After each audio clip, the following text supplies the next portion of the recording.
bard can actually do.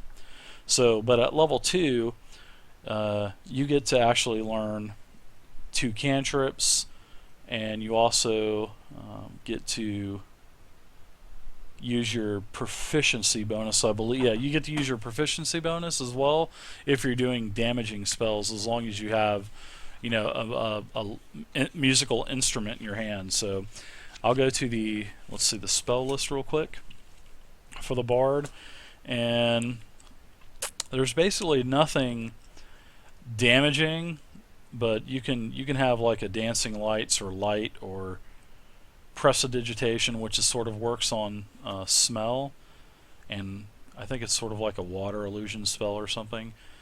Then you also get, I think you also get 1 level 1 spell as well. So yeah, you get to have, I don't know if you have the class PDF open or not, but the bard works differently than the other classes. So how the bard works is they don't actually get, they do get a spell book, but they're only allowed to know 2 spells at level 2, and it's actually right there, right beside your proficiency bonus, and you get to actually choose 2 first level spells. And out of your first level spells, you can choose Animal Friendship, Cause Fear, Charm Person, Comprehend Languages, Cure Wounds, Detect Magic, Disguise Self, Fairy Fire, Featherfall, Healing Word, which Healing Word is a castable. See, Cure Wounds is you have to touch somebody, but Healing Word you can actually hit somebody with a heal from 50 feet away. It doesn't heal for as much, but it's a 1d8 plus 2 heal. But if you touch somebody with Cure Wounds, then it's a 2d8 heal. So then you can also get Identify, Long Strider, Sleep, Speak with Animals, and Thunder Wave. And Thunder Wave is a pretty cool spell because you can just basically knock targets back 10 feet if they fail their saving throw. So it's kind of cool. But if you want to choose 2 of those spells, you can cast those 2 times a day. I'm looking at the spells for the bards now, so level 2 spells and level 1 spells? Nope, you just get to cast level 1 spells. Because whenever you're level 2, just kind of follow it over, and you get to cast 2 level 1 spells. Cool. Yeah, how do you like that logical, that Honey Boo Boo poster? That is pretty awesome. Let's just go with Comprehend Languages. Okay.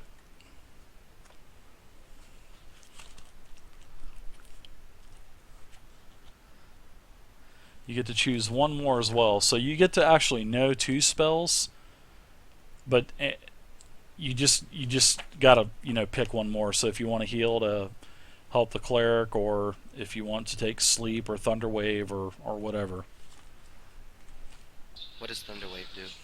What Thunder Wave does is it's basically, it does damage as well. I believe it does 2d8 damage. I'm gonna look it up real quick for you. But what it does is it does damage, and it's an area of effect spell, and I think it's a 360-degree radius around you. And it basically, if you're surrounded by stuff, you can basically use that and knock everything back 10 feet if they fail their saving throw.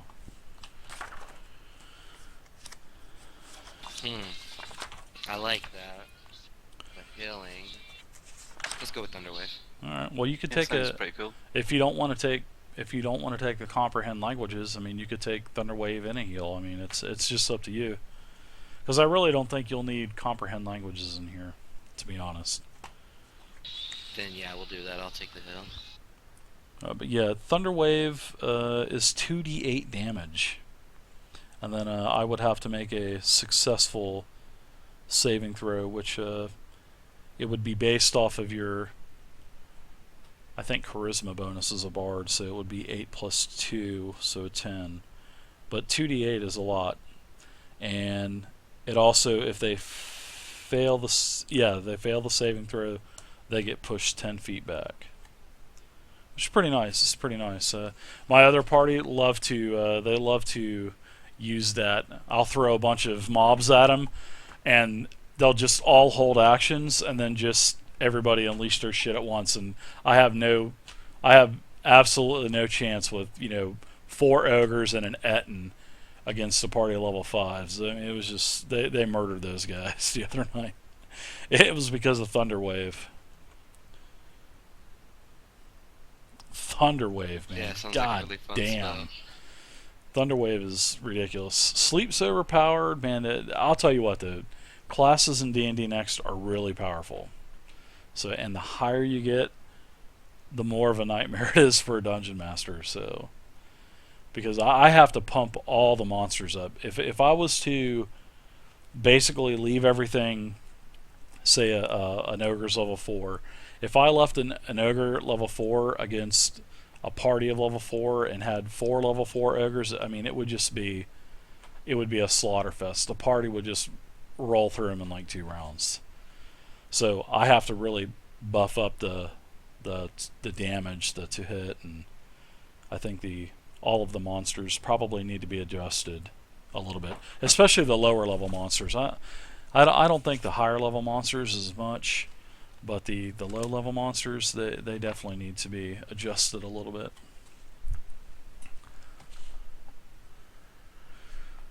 All right, so I think everybody has their goodies for level 2. So we'll just say that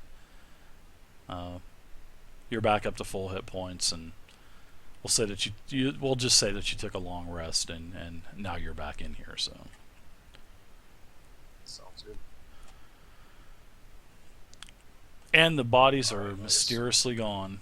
So you are in this this sort of like it's a 4-way chamber, and there is a statue of a dwarf. And at the bottom of the at the bottom of the statue, you do see it is inscribed Runor Battlehammer on the bottom of the statue.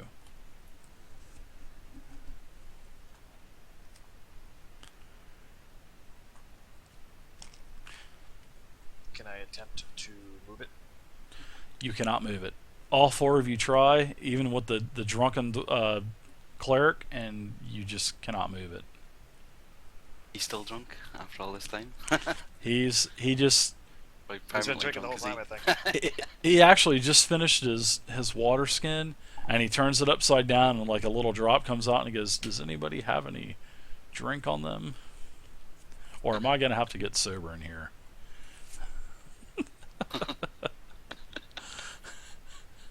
Ugh. I guess let's move on and See if we can find some drink for the dwarf yeah. on our way.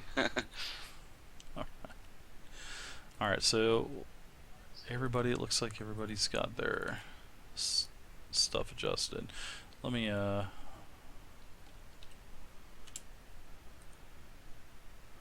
looks like everybody's got their hit points and everything adjusted, so it's good. As long as you keep track of it on the attributes part of the character sheet, that's fine. So we're good to go. Alright, so which way do you guys want to go? I guess let's just go down and maybe try to take a listen at the entrance to the next door.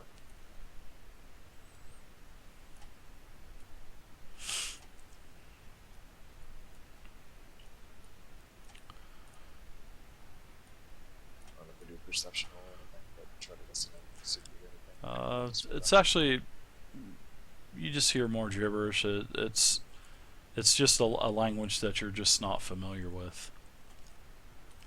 And I'm gonna reveal this room for you guys now. So you do see two gnolls in this room, and they definitely look like more of a challenging opponent than what you had just faced with basically the goblins. Goblins are a pushover anyway in any game, so. But they are at the base of an altar, and you do notice that there is a lot of blood on the floor, and there is an altar with another dwarf, and it looks to be some skulls and just lots of blood, but no corpse or anything. Alright, well, I'm gonna step in here. Okay. Okay. So Oh, let me get the cleric here. All right, the cleric's here as well. So, all right. So how we're gonna do this? We're gonna roll initiative actually. So I'm not gonna use the initiative tracker. So we'll do this the old-fashioned way. So you guys get to roll. So how initiative works is everybody will roll 1d20 plus their dex bonus for initiative. So in all of your cases, basically 1d20 plus 2. And then we'll sort it out, figure out who goes first all the way down. And I'll roll 3 times, once for the cleric and then 2 for the goblins. I mean the gnolls, sorry about that.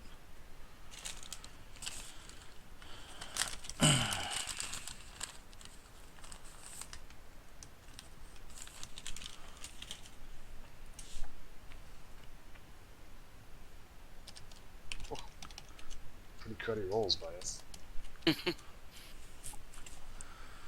Alright, I rolled a d20 Alright.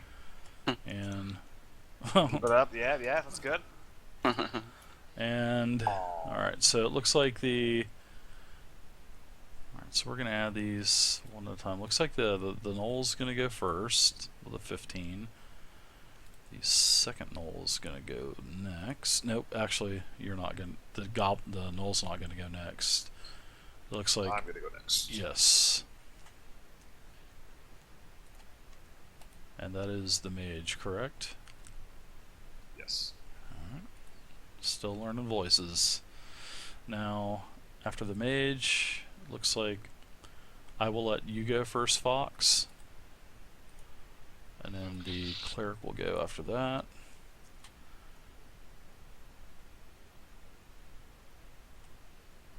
And then you two figure out who wants to go first or whatnot between Fearless and Fox. I mean, no, actually between, oh wow, it was a 3-way tie, so, wow, I'm going to add you as well. And I'll put you in front of me, Fearless, so. Okay.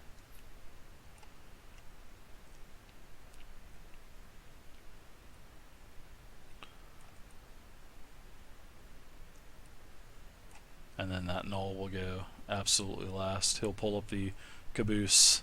So did everybody have the turn order come up? Yes. Yep. Hey, what's up, Gelatinous?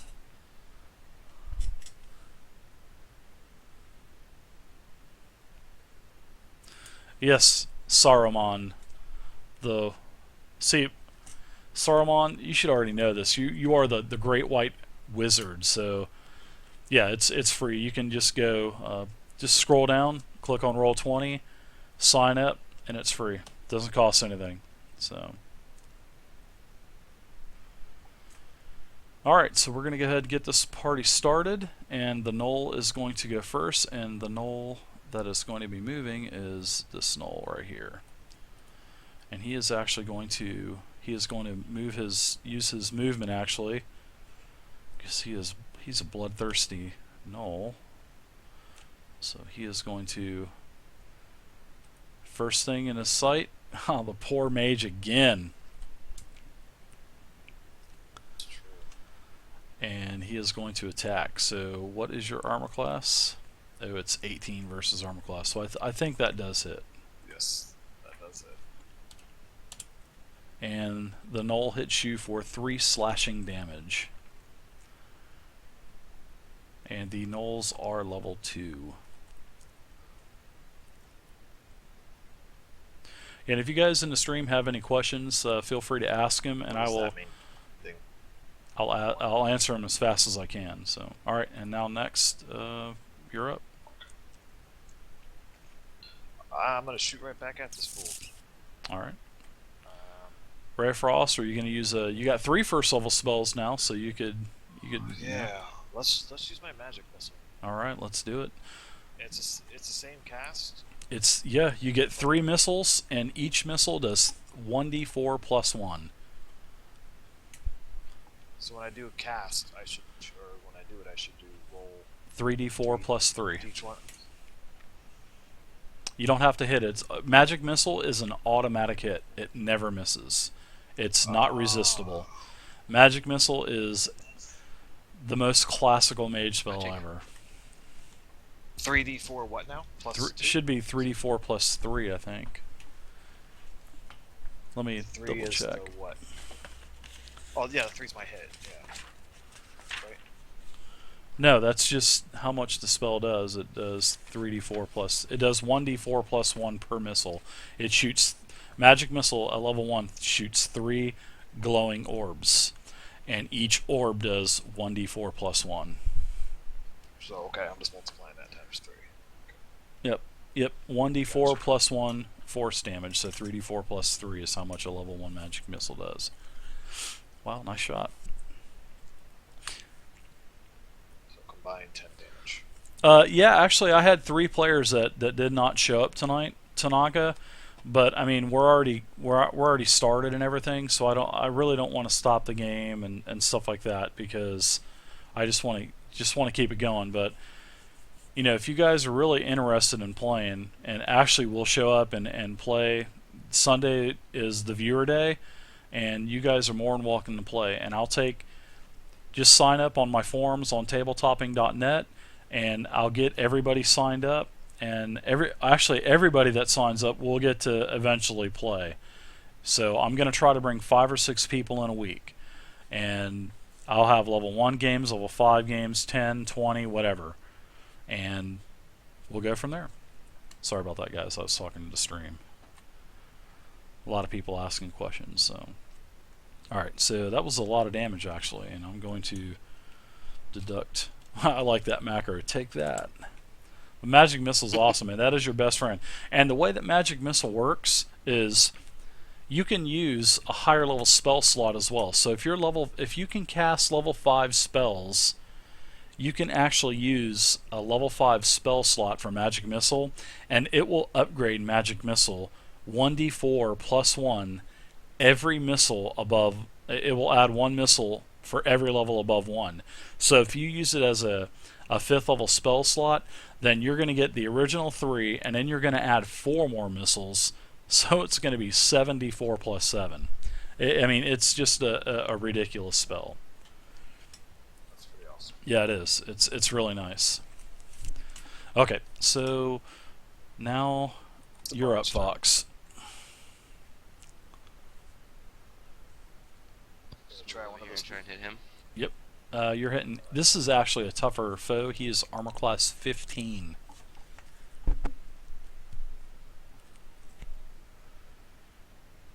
Yeah. Wah, wah. Wah, wah. Oh, you actually rolled a natural 1. Well, seeing that, God. you know, I'm not going to make you fall and trip and knock yourself out or anything for a couple rounds. So I'm just going to say you miss. You slip. You know, he basically, the gnoll basically steps back, you swing, you know, you're swinging for the fence, and you fall, but you're able to get yourself back up, and you'll be able to attack next round. So, well, I won't go crazy on you guys. Now my other groups, Yeah, I think I was I playing with do. somebody. Yeah, the one guy's he rolled a 1 and he hit the shield with the thing. The vibration shook his hand, and then it swung back and hit him in the face. And he did like a 1d4 roll and did damage to himself. It's pretty funny. Nice. You can be inventive with it, I guess. Yeah, you can. Well, there's also Rollmaster charts from the 1980s. I mean, these charts are... Rollmaster is exactly what that game is. You roll non-stop. And Rollmaster had some pretty cool charts. They had some definite unique crits and fumbles and stuff. So, all right. So you're up there, Fox, and you missed. And now looks like it's your turn there, Fearless. Okay. I shall. There's still a gnoll down in the bottom left corner there. He hasn't really moved, has he? So I'm going to take him with my bow and shoot down at him. I'll see if I've got enough. Okay. Yeah, you're definitely within range, especially with a longbow. You can shoot up to, I think it's 120 feet, and not have disadvantage. Go. Yeah, Tanaka, it's the very top. The very top post. That looks like a hit 18. Next week I'll have another post up there 22 as well. 22 I'll actually and start a 4 post for damage. every new week. So, all right, 4 damage.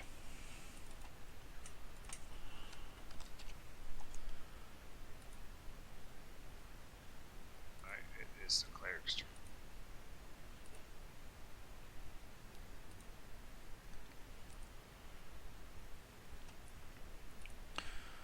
Let's see.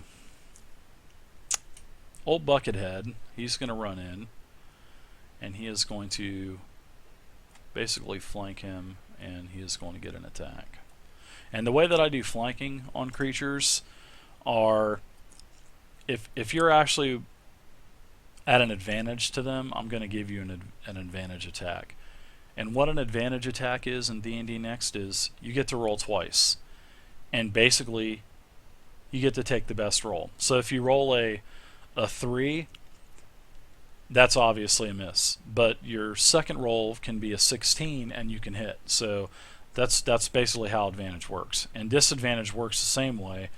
It's just that you take the worst roll. So if you rolled the same things, a 3 and a 16, if you're on disadvantage, you have to take the 3.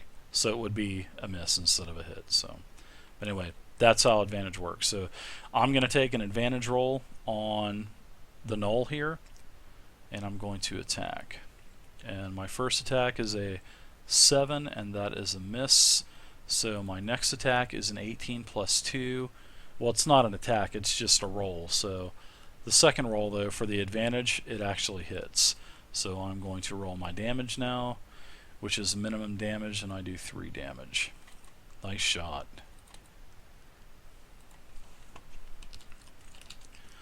Alright, so that's it for the cleric, and now this gnoll, the first gnoll, the one here at the bottom, I think he's out of range. I'm pretty sure he is. So,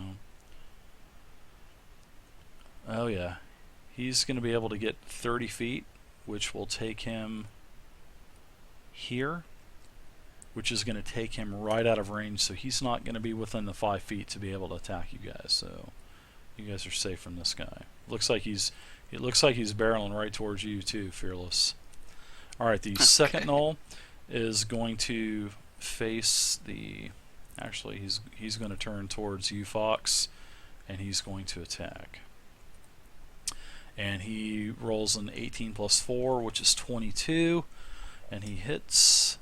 And his damage is 8 slashing damage. Actually, wow, I rolled max damage, so you take 8 damage. That's a big. Fox. That's like over half your life, I think. Yeah. All of our healing potions as well, though, don't we? Yep. Plus, the cleric has 3 first level spells now, so if need be, I can use a healing word if you're out of range, or I can just run over and touch you real quick and heal you for 2d8 plus 2 plus my healing bonus. So. All right. It's not letting me change it in the thing, so I'm just gonna write it down. Okay, no problem. Yeah, the My turn. tokens are acting a little weird today. All right, it is now your turn there, Airea. Alright. Basic cast of frost in this base. We do a little bit of each wild. 16, right? I mean, tonight is basically just an old school dungeon crawl. Pretty sure. Or were they 15? They were 15 or 16. They were 15. Yeah, they're both 15. So yeah, you hit. And you're hit. Join the club, man. Was that the one on the left or the right? No, the one right in front of me. Okay, On the right. gotcha. All right, so now Fox, you're up. That turn order tracker's pretty nice, though, isn't it? Yeah, it's kind of handy. Oh yeah. Next time I'll use the API. No, actually, I can't use the API script because I don't actually have you guys tied into a bunch of macros, so we'll just have to do it the old-fashioned way. All right, I'm just gonna try and hit the one in front of me again. sounds good.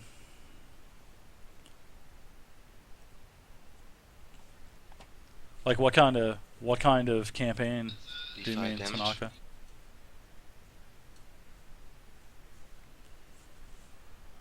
Nice. He is definitely bloodied. He's actually been bloodied for quite a while, but I'm keeping an eye on the chat as well, so sorry about that. But yes, he's definitely hurting, and he is starting to stagger now, and he's got quite a few gaping wounds on him, and he's definitely bleeding out. So, all right, now Fearless, you're up. Okay. Would I be able to switch over to my sword? Would that take a round Absolutely. to do that? Nope, Okay. it doesn't take a round. It's actually considered a minor action when you. Basically, this is what happens in a round. You get a minor action, and you can take a major action, and you can do movement up to your movement speed. So basically, you get to do 3 things a round. Yeah, I'll definitely switch over to my swords. Okay. Put the bow on my shoulder or whatever, and I'll attack the gnoll in front of me there. Charging in. See what we get. Now Oh, remember, I miss it. yep, you won't get +3. You'll get +2 because you don't get your bow proficiency bonus for your sword. So that would be an 8, which is a miss anyway. That's cool because I think in the Pathfinder, or whatever, there was a you had to wait a whole turn and try to switch one. Good old Pathfinder. That's the game where you got to roll to confirm your critical strike that you just rolled a 20 on, yeah. right? Yeah, I'll pass. Thanks. Thanks so. All right. It's old Buckethead's turn. Buckethead is going to. Finish this thing off. He's still at advantage. So I mean the gnoll didn't even face him. His. Actually, you know what? I used the wrong frickin' macro because I'm used to always attacking with monsters, so my bad. Yeah, but the first die roll hits anyway, so I'm going to roll damage on him. And it is 5 damage, and this first gnoll dies. Get out of here. Get away.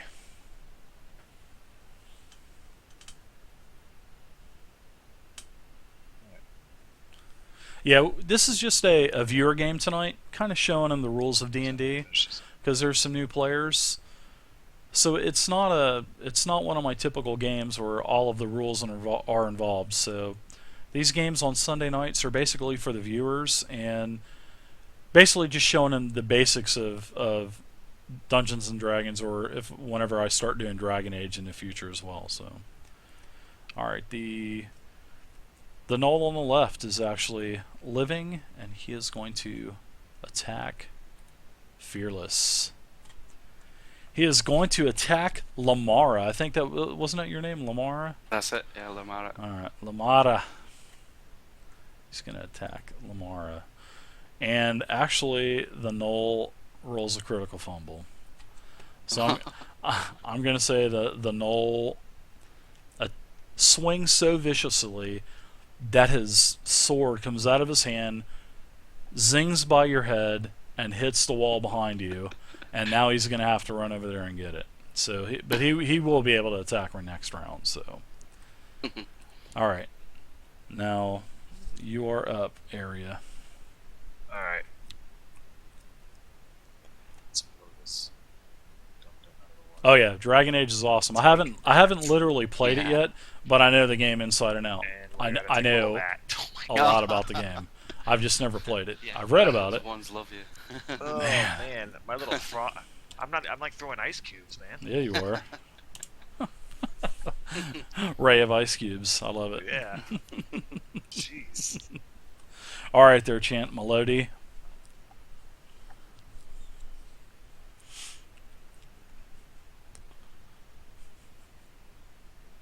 No, I don't do Star Wars, man. Nope. I don't do sci-fi. I love watching sci-fi, but I don't like playing it. I'll tell you what, though. If you do like watching Star Wars, on my page here, scroll down, and Yeah, on Tuesday Golden nights, Sword, yeah. RGG's game group, they do an awesome Star Wars Age of Empire game. I love watching that game, and they're about 8 Right. or 10 There we games go. in now. So check them out Tuesday at 9 p.m.